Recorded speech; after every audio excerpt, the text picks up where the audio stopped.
18वां theory सवाल 3 अहम शब्द समझने हैं, नेटवर्थ, लॉन्ग टर्म फंड्स और कैपिटल एम्प्लॉयड। ये तीनों कंपनी की पूंजी और उसकी जायदाद से जुड़े हैं। नेटवर्थ मालिक की असली हिस्सा है। लॉन्ग टर्म फंड्स और कैपिटल एम्प्लॉयड लंबे समय का पूरा चक्कर बताते हैं। इन्हीं के ऊपर कई रेशियो बने हैं।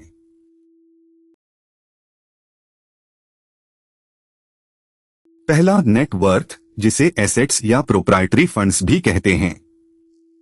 यह मालिकों की असली हिस्सा है। निकालने की विधि: इक्विटी शेयर कैपिटल जोड़ो प्रेफरेंस शेयर कैपिटल, फिर जोड़ो रिजर्व्स एंड सरप्लस और घटाओ फिक्टिशियस एसेट्स। फिक्टिशियस एसेट्स जैसे प्रिलिमिनरी एक्सपेंसेस, शेयर जारी करने पर छूट, ये असली जायदाद नहीं, इसलिए घटा देते हैं।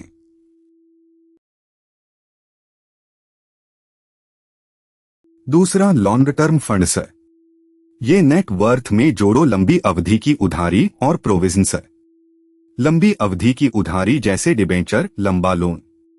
लॉन्ग टर्म प्रोविजंस जैसे कर्मचारी भत्ते, ग्रेचुइटी। मतलब कंपनी का अपना पैसा और उधार दोनों मिलाकर जो लंबे समय के लिए हो।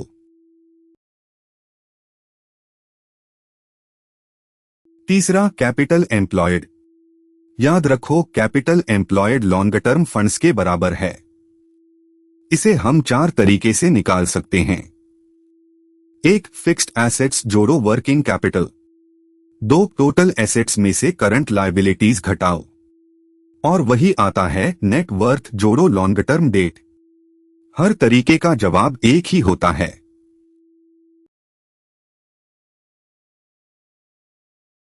तीनों को साथ में रखो। नेटवर्थ, इक्विटी जोड़ो प्रेफरेंस जोड़ो रिजर्व सरप्लस घटाओ fictitious. Long term funds, net worth जोड़ो लॉन्ग टर्म उधारी और provision. Capital employed, long term funds जो टोटल एसेट्स में से करंट लायबिलिटीज घटाकर भी निकलता है। यही 3 शब्द बहुत सारे रेशियोज की नींव हैं।